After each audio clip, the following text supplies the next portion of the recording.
This week's Parsha in Genesis, Shabbat Vayera, has Abraham sitting at the tree of Mamre, and God appears to Abraham at that time.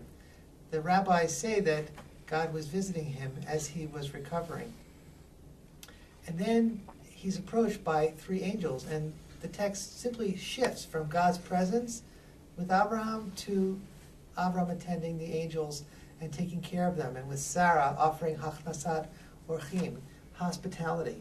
It's based on that verse that the rabbis say, Gedolah hachnasat orchim mihakbalat pnei shchina.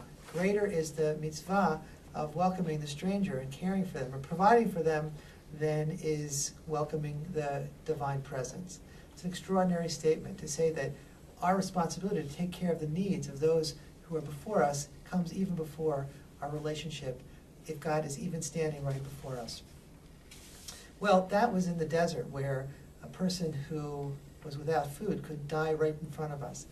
Another story is told by the Hasidic rabbi, Aaron of Karlin, who told us about being in a village.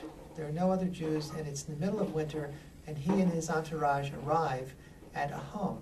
They knock on the door, not being recognized, the homeowner will not let them enter, until his disciples explain that this is the great Hasidic rabbi, Aaron of Karlin, and he lets him in, half frozen, and offers him a shelter and a warm meal.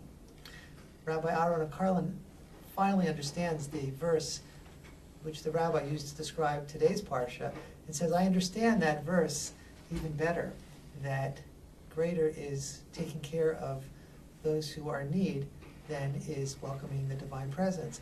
If an angel or even God comes to the door and is turned away, so they'll move away. But if a human being comes to the door and is turned away, they might freeze to death. That lesson of providing for those in need is one that our Jewish community has taken very seriously. 25 years ago, in the American Jewish community, an organization was created called Mazon, a Jewish response to hunger.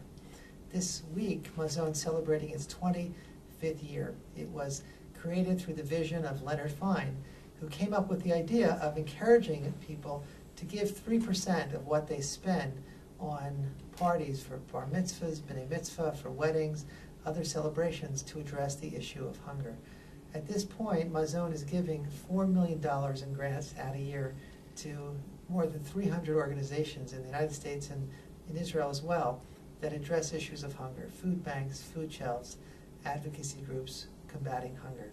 It's incredible work, and part of that has been accomplished through the wonderful support and dedication of Adath Jeshurun, who's been a partner together with what are now more than 2,000 synagogues and community partners in supporting the work of Mazon. We're deeply grateful for your support, and we hope to continue to be active partners with Mazon in the years ahead, as this week they honored Leonard Fine for his wonderful vision. Shabbat Shalom.